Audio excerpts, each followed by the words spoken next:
10 million illegal immigrants. And no, that's not a headline, that's a failure.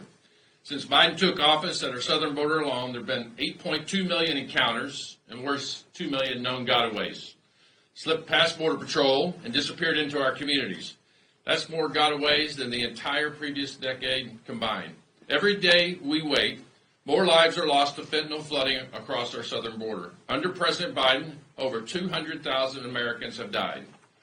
Think about that. 200,000 Americans have died because of his failed border policy, and more than twice the number that died in Vietnam.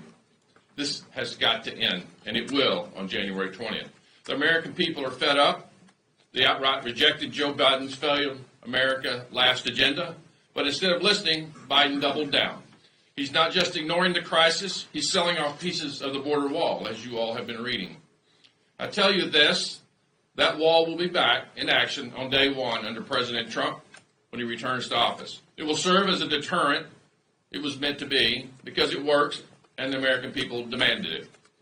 The border crisis didn't happen by accident. It's a direct result of Joe Biden's actions. On that day, he dismantled every single border security measure that President Trump put into place, and the consequences have been devastating.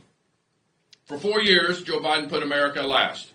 He put your safety last. He put the border last.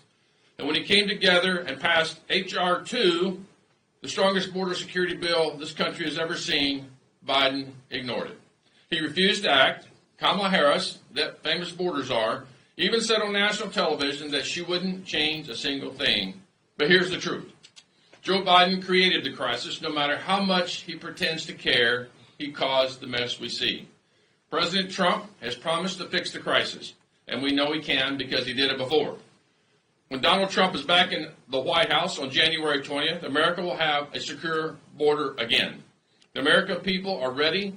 It's time to put America first, because if not America first, then where do you want America to be?